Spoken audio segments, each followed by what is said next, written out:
We have breaking news right now out of the Middle East. It's still spotty and it's still unclear, but there are reports coming in, emerging literally within the last few minutes, that UAE has been attacked again by Iran. And you have here, you see Al Jazeera is reporting the UAE is reporting missile and drone strikes incoming from Iran. Some outlets like War Monitor on X has been tracking these from their initial launch and said there have been apparently several waves. We have Mario, who's reporting that some of the missiles has gotten through. Most of them were allegedly shot down. That this one here, literally just minutes ago, as Fujairah is not a random target. What was hit. It is UAE's primary oil export terminal on the Gulf of Oman, the only major UAE port that bypasses the Strait of Hormuz entirely. It handles millions of barrels of oil that the world has been rerouting specifically to avoid the closed strait. Iran just hit the bypass route. So we'll see what kind of impact that has on the global price of oil.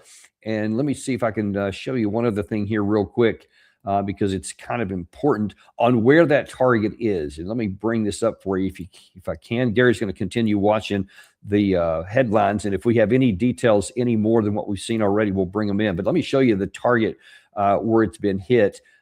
This is the past the Strait of Hormuz. Obviously, this right here is the strait, and I'm not getting my tags up for some reason. But the Fujairah is on this coast down here, and a lot of the oil has been coming out because the strait has been blocked up through here. So only vessels going out through this path right here, approved by the Iranian side, have been able to get out. But UAE was able to get out a significant amount of oil on these from the ports over on this side. Well, if Iran hits that, and by the way, let me show you. This is a map here. This is just released in the last few days by the Iranian side. This is their new formal blockade. I actually think it was just this morning. Those two yellow lines say this is what is blocked.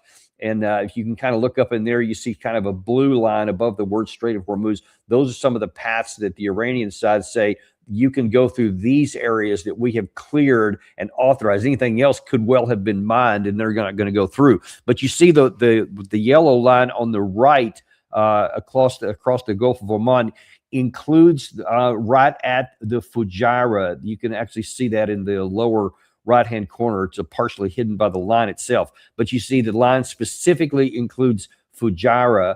And then here, it looks like that they have specifically hit that target. And so it's somewhere down around here. I'm not sure why my tags are not showing up at the moment. But in any case, that could a potentially very significant event. We're going to continue to watch that as we go through the day here. And now you're seeing more reports coming out. Now Reuters, Fujairah says a fire breaks out at petroleum complex. That could be quite significant because the total oil that had come through the Strait of Hormuz was somewhere around 20 million barrels a day. But there was about 12 million barrels a day net loss because of Saudi Arabia going through some of the Red Sea ports on their west coast and UAE getting stuff out through this side, through Fujairah, out of the Gulf of Oman, bypassing the strait entirely. If Iran has now struck that is going to significantly add to the dearth of the lack of oil getting out onto the global market. And of course, it remains to be seen. And certainly one of the first things that we're going to be looking at, Gary, if you see anything about American response to this statement or otherwise, break in at any time and let me know that. Because that's going to be the question. Will this be the trigger that now we're going to be back in the hot phase of the war? Will the United States respond? Will we use that as, okay, you broke the ceasefire, now we're going to go back to fighting again? And as I've been telling you, and many of my sources in the region have said that everything has been locked and loaded for well over a week. They're just on standby. So pretty quick, you could go back to launching targets because there's no doubt they have a whole series already pre-planned targets. And once they get the order, they can start executing in pretty short order. I sure hope that doesn't happen, but this is definitely, if all these reports turn out to be accurate, this could be a pretty hot Monday.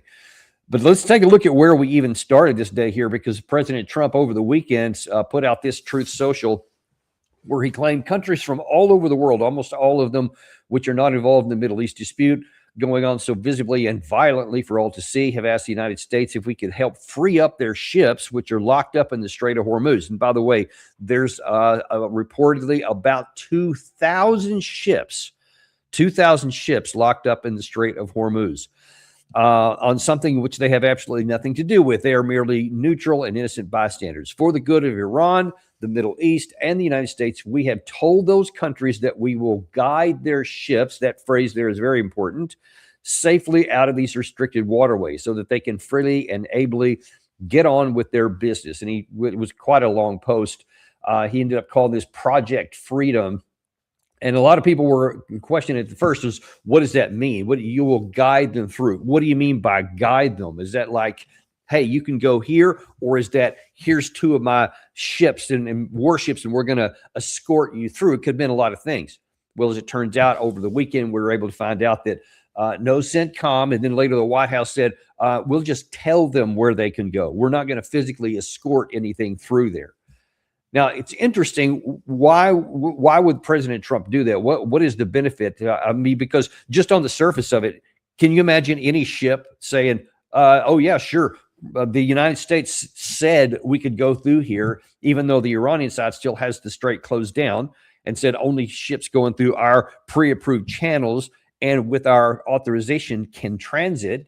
And just because the U.S. says that they can go through here, that they're going to be able to, it seemed a little odd. Well, we find out, and by the way, let's see, let me pull this one up here. This is what's going. This is a snapshot of the strait since this operation Project Freedom rather has gone on, and you see vessels traffic remains at a trickle. This is as of today.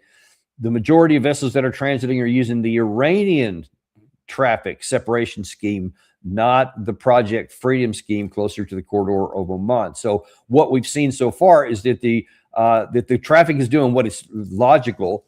Like, why would you risk your ship with nothing more than President Trump's Truth Social saying, sure, you can go down here and we'll help escort you through there? Obviously, until you have the concurrence of the Iranian side and an agreement, nobody's going to run this thing, or at least they're going to be taking this massive risk. And there are very few companies that are going to take that risk with their ship. I mean, they'd rather wait this thing out than hope that their ship doesn't get blown up heading out the Gulf. Now, this morning on Axios, we get a little bit more information on there as to why Trump was doing this and what the original plan was. According to Axios, Barack Ravid, Trump wants action. Trump's frustration with the Iranian stalemate sparked the Hormuz gambit, although I'm not sure how much of a gambit it is, but where it could lead. President Trump, according to Ravid, was fed up with no deal, no war stalemate in Iran. The operation he ordered to change that dynamic could ultimately lead back to war. One wonders if we're going to get there today anyway. May already have started that. More to follow. The president wants action. He doesn't want to sit still. He wants pressure. He wants a deal, a senior U.S. official told Axios. Trump was presented with the plan on last Thursday night, to send naval vessels through the Strait of Hormuz to open it by force. At the last minute, he opted for a more cautious approach, at least initially. The source close to the president described this as the beginning of a process that could lead to a confrontation with the Iranians. Like, that seems to be the plan. Now, if I'm looking at this from the perspective of, you know, what he put out and what they were doing with this claim, it made no sense, because no one's going to do anything. It's not going to change anything unless the intent is to drive it somewhere else. He continued on. The humanitarian mission to free ships stranded in the straits means if the Iranians do something, they will be the bad guys, and then we will have the legitimacy to act, the sources contend. Now, I want to look at a couple of things on that. First of all, this at the last minute issue. Now, one can imagine, it doesn't say in the article, but from what we know from other sources, that the military leaders in the region are allegedly of one voice telling President Trump, don't go back to the military force, because, yeah, we can blow up anything we shoot at, but we can't solve the problem militarily. We can't force the strait open. We simply don't have the resources. And so one imagines that if President Trump had wanted to do that since last Thursday, that maybe enough of the military voices coming up from the bottom and, God willing, inside the Situation Room where these negotiations are happening, these decisions, that they told Trump that. And maybe they said, well, look, for now, let's just say this. Let's don't actually send any ships in, which would have been the worst thing you could do, because you're literally sending them in to a shooting range. Now, interesting. There's a couple of other things have been going on this morning. There have been a number of dueling narratives that almost none of which can be true. The Iranian side claims that they fired on 2 U.S. warships in the Persian Gulf and made them return. CENTCOM says no, that didn't happen. But what CENTCOM also says did happen, this is from CENTCOM. This is at 8 this morning. U.S. Navy guided missile destroyers are currently operating in the Arabian Gulf after transiting the Strait of Hormuz in support of Project Freedom. Now, that by itself is odd, because hang on, you just told us that the CENTCOM and the White House that Project Freedom does not include escorting. Then why have we sent allegedly 2 warships through the strait and into the Persian Gulf, what they're calling here is the Arabian Gulf, after transiting the strait? American forces are actively assisting efforts to restore transit for commercial shipping. As a first step, 2 U.S.-flagged merchant vessels have successfully transited through the Strait of Hormuz and are safely headed on to their journey. I've not seen any independent confirmation of that. I've not seen any independent confirmation of what the Iranian side said about firing on 2 vessels, but I will just tell you militarily, it would be weird and strange, to say the very least, that you're going to send 2 American ships into the Strait of Hormuz with no backing, unless you were hoping that they would be attacked, so that you could then, as Barack Ravid said, to make it look like the Iranian side was the bad guys and we will have the legitimacy to act. I don't know. I don't know if any of it's true at all. And unfortunately, I can't take a word that the Iranian side says at face value. I can't take a word that the U.S. side says at face value, because both sides have shown that they've said things that turned out not to be true later. I hope this isn't true from CENTCOM. I hope it is more disinformation, because if it is true, it's like, why would you risk American forces to go in? And then what are you going to do? You're going to get 2 ships out. There's 2,000 of them blocked up on the left side of the Strait of Hormuz. So what is 2 going to do? And why would you risk 2 American warships when there's only like 16 or 17 in the region itself outside of aircraft carriers? That's a pretty substantial percentage of the total combat power. And you're sending them in there alone. I mean, that wouldn't make a lot of sense to me if we did that. And man, if you're just using it to be a missile magnet, hoping that they attack it so that we can then go back to launching this other one, that's ridiculous and an embarrassing, if not fraudulent, use of American service members as bait. I hope that's not the case, but we have some concerns, and we'll certainly keep tracking that. Gary, keep an eye on that too, if there's any independent confirmation that there's been any ships that have moved through, 2 warships especially. Well, let's take a look at what the Iranian side is. I'm sorry, one other thing about the U.S. side here, and it goes back to what this comment here is, that they wanted, this could lead to a confrontation with the Iranians. Also, Barack Ravid is reporting that the U.S. officials have said the rules of engagement for U.S. forces in the region have changed, and that they were authorized to strike immediate threats against ships that cross the strait, like IRGC fast boats or Iranian missile positions. So now that it seems like that some of the handcuffs have come off, so that in the event something is struck, maybe the United States can get back into it that way. And I see here, U.S. claims progress in reopening the strait, saying 2 merchant ships have transited. Okay, well, that's on the Associated Press here. So we see that the mainstream media is picking some of this up. We'll keep on watching that too, to see if there's any independent confirmation. But again, I go back to the point. I'm not sure what getting 2 ships out will do if it turns out to be true. But let's take a look, because the Iranian side is saying, IRGC, this is also this morning, this is being reported by from Lord Bibo from Maritime Traffic. They're claiming these are recordings that were made, that the Iranians are saying, attention all vessels, if you cross into the Strait of Hormuz without permission from the Islamic Republic of Iran, you will be targeted. and destroyed. There has been reports of additional ships, or one additional ship that was attacked overnight.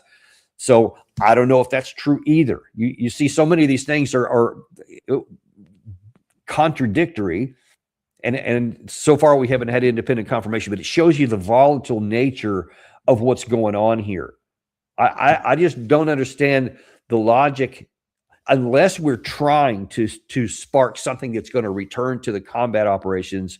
This just doesn't seem to make any sense. If you don't have the concurrence and an agreement of some negotiated kind with the Iranians on the Strait for these dueling blockades, then I don't understand where you think you're going to go, because you can risk a couple of American ships. And if we take it at face value and that we have sent 2 warships in and we got 2 ships of some sort to go through and out safely, what is that going to mean? Are you now going to send your 2 military warships back in to get 2 more? I mean, again, 2,000 ships that are stuck in there. You can see that's going to be a lot of transit back and forth. And are you going to hope that that continues on and that there aren't other ships attacked, or that Iran doesn't do what it's done before? This is not going to solve the problem. We need to get back to the place, folks, to even mitigate against the damage already done. We need to get as quickly as possible as the global economy back to a place where you have around 100 ships per day transit in the strait. So you can't do that by navigating a couple of warships and getting a couple at a time through. It's a drop in the ocean, forgive the pun, or the drop in the strait. That's not going to solve the problem.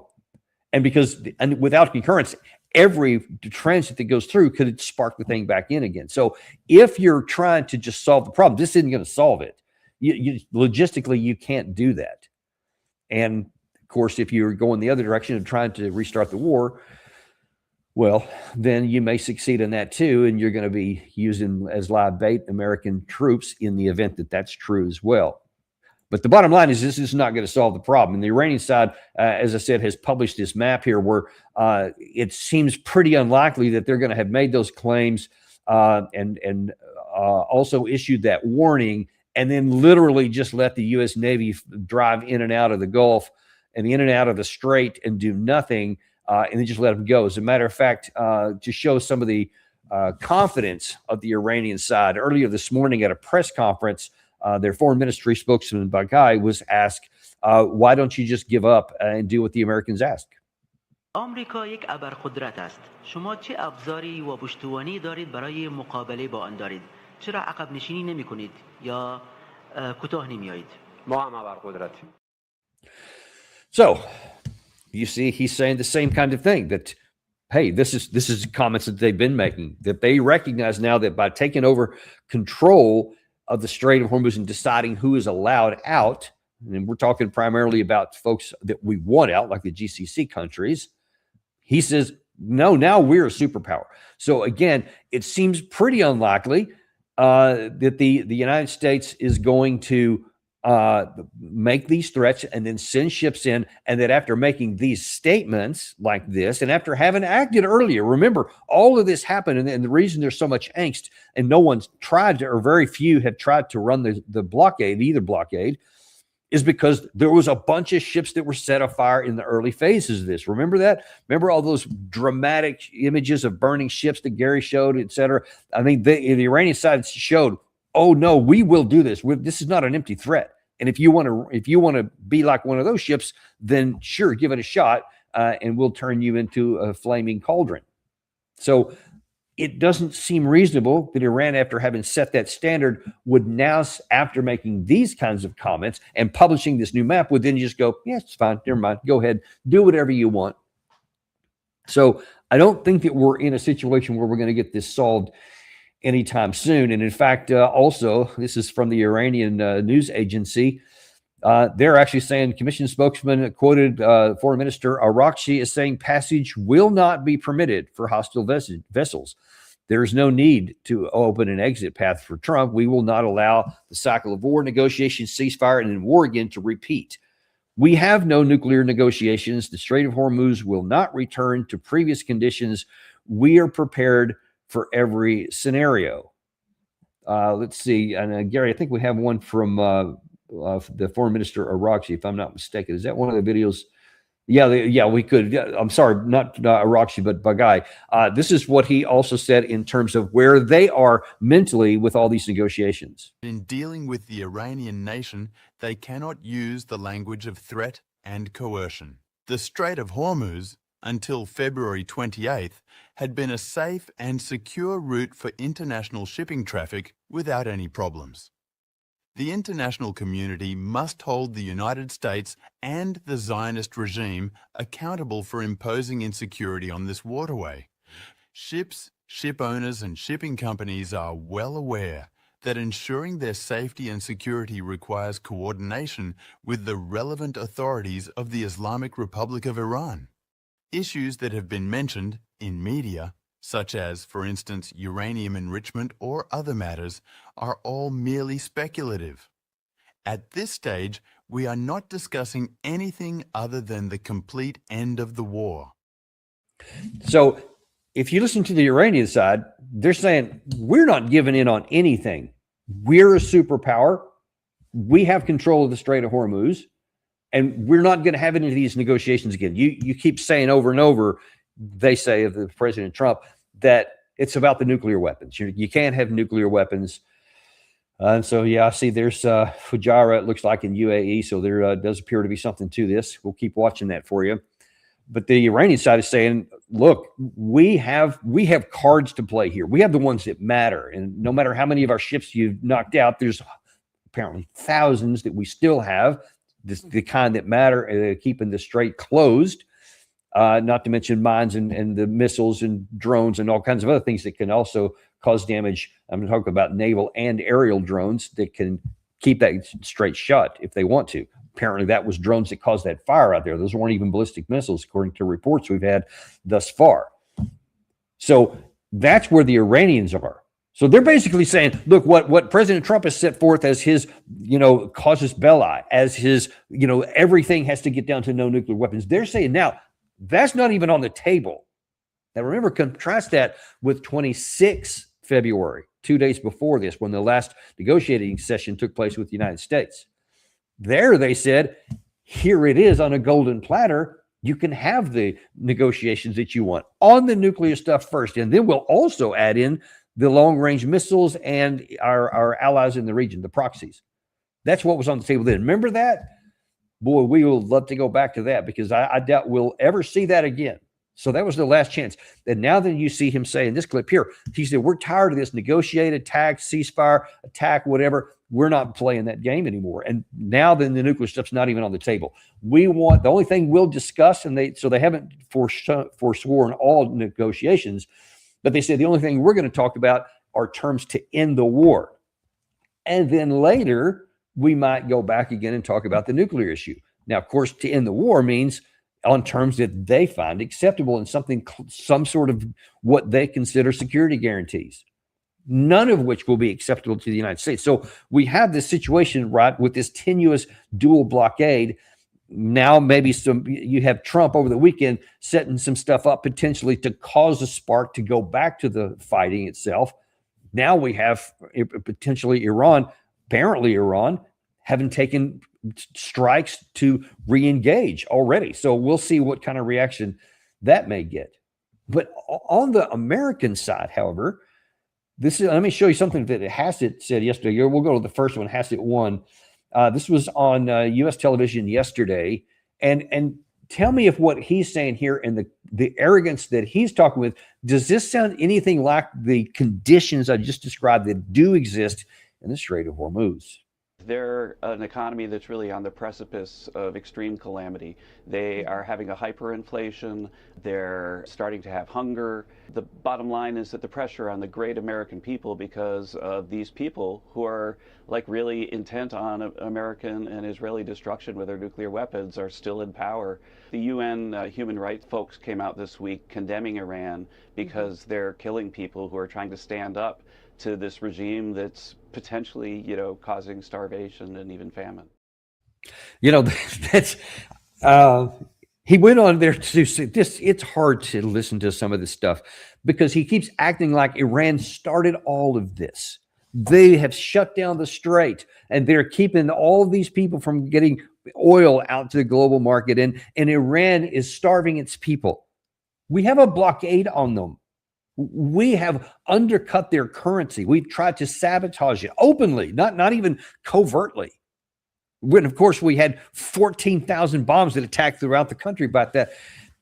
And he wants to act like and twist it back around and say it's the Iranian regime that's starving its own people. I mean, that is just that makes George Orwell blush with his like embarrassing incapacity.